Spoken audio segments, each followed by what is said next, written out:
मैं तो पराया धन हूँ, फिर सबकी। रितिका, अभी तक चाय नहीं बनी क्या? पिताजी रमेश ने अपनी बेटी को आवाज देते हुए पूछा। इकलौती बेटी होने के कारण रितिका के ऊपर घर की कई जिम्मेदारियां थीं। उसकी माँ निर्मला जहाँ खाना बनाती, तो वहीं रितिका पर चाय और नाश्ता बनाने से लेकर बाजार से सामान लाने, दवाइयाँ लाने, पूजा का सामान लाने, त्योहारों पर कपड़े लाने, दफ्तर से घर आते वक्त सभी की मनपसंद चीज़ें लाने और फिर घर पर रात का खाना बनाने तक में हाथ बटाने की जिम्मेदारी थी। संयुक्त परिवार में रहते हुए उसने हमेशा महिलाओं को ही काम करते देखा था, इसलिए वह थकी होने पर भी किसी काम के लिए ना नहीं कह पाती थी। रितिका बाहर पिताजी और ताऊजी को चाय पकड़ाकर आई, तो रसोई में मौजूद उसकी माँ ने उसे भाई रवि को जगाने के लिए कह दिया।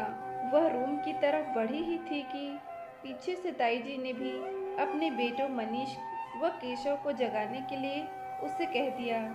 एक ओर रितिका ऑफिस के लिए लेट हो रही थी, तो दूसरी ओर वह मना भी नहीं कर पा रही थी। वह भागती हुई तीनों के कमरे में गई और जैसे तैसे उन्हें उठाया। माँ, अब मैं तैयार होने जा रही हूँ, रितिका ने अपने कमरे की ओर जाते हुए कहा। वह अपना पर्स लेकर बाहर निकल रही थी कि इतने में तीनों भाइयों ने उससे चाय की डिमांड कर दी। इस पर रितिका झल्ला गई और कहा, आप लोग खुद ले लीजिए, मैं दफ्तर के लिए लेट हो रही हूँ। और फिर वह दरवाजे से बाहर चली गई। दफ्तर के काम में कब लंच का टाइम हो गया रितिका को पता ही नहीं चला। उसे एहसास हुआ कि उसने सुबह से कुछ नहीं खाया था। काम के कारण वह लंच भी नहीं कर सकती थी, इसलिए वह अपने पर्स में रखे बिस्किट ही बस खा सकी। काम और दफ्तर की टाइमिंग खत्म होते होते रितिका थककर चूर हो चुकी थी। खाना नहीं खाने से उसे कमजोरी महसूस हो रही थी। बावजूद इसके उसने रोज की तरह घर पर फोन किया और पूछा कि बाजार से क्या क्या लाना है। फोन पर दूसरी ओर से ढेरों सामान की लिस्ट उसे बता दी गई। उस दिन उसे घर आने में रात के 8 बज गए। वह अंदर प्रवेश कर ही रही थी कि गार्डन में बैठे उसके भाइयों ने उसे पानी लाने के लिए कह दिया। वह लाती हूँ बोलकर अंदर बढ़ी तो सोफे पर बैठकर शर्मा अंकल से गप्पे लड़ाए पिताजी और ताऊजी ने उसे चाय बनाने के लिए कह दिया। इस बार भी उसने बस ठीक है बोलकर अपने कदम आगे बढ़ा लिए। प्यास तो रितिका को भी लगी थी, लेकिन उसने जैसे ही पानी का ग्लास उठाया वैसे ही उसकी माँ कह उठी, अरे पहले भाइयों को दे आती, बेचारे आज ऑफिस से काफी थके हुए आए हैं। इन शब्दों को सुनते ही रितिका गुस्से से लाल हो गई, लेकिन चुप्पी बनाए रखी और ग्लास भरकर बाहर भाइयों को पानी दिया। अंदर आई तो पिताजी ने उसे चाय के लिए याद दिलाया। वह रसोई में गई, चाय चढ़ाई और बाहर सबको देकर आई। चाय की चुस्की लेते हुए शर्मा अंकल ने रितिका की तारीफ की, तो ताऊजी बोल पड़े, अरे साहब, ये तो पराया धन ही है, इसे दूसरे के घर तो जाना ही है। यह सुनते ही रितिका सन्न रह गई। अचानक उसे ऐसा लगा जैसे वह किसी अनजान लोगों के बीच में रह रही है। रोज जिनके लिए वह खटती है वे तो उसे पराया धन ही मानते हैं।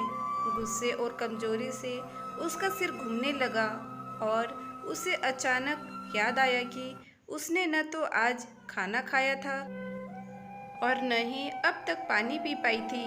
रितिका ने ट्रे को कसकर पकड़ा और किचन में जाने पर सबसे पहले पानी पिया और फिर डिब्बे में से सुबह की रोटी निकाल भूख शांत की। उसने माँ से कहा, मेरी तबीयत ठीक नहीं लग रही है, मैं सोने जा रही हूँ। माँ कुछ बोल पाती उससे पहले ही रितिका अपने कमरे में चली गई। उस रात वह खूब रोई। उसे लगा जैसे परिवार के साथ रहते हुए भी वह पराये लोगों के साथ ही रह रही है। किसे फिक्र है कि वह कितनी थकी है, किसे फिक्र है कि उसने कुछ खाया भी है या नहीं, या उसकी तबीयत भी ठीक है या नहीं, शायद किसी को नहीं। रोते रोते कब रितिका की आंख लग गई उसे पता ही नहीं चला। सुबह उसकी माँ ने उसे काम में हाथ बटाने के लिए उठाया। उसने अपना चेहरा धोया और किचन की ओर बढ़ ही रही थी कि अचानक वह रुक गई। कल की बात उसके दिमाग में फिर से आ गई। रितिका अपने कमरे में लौट आई। माँ और ताई जी उसे आवाज देती रही, लेकिन वह उसे अनसुना करती गई।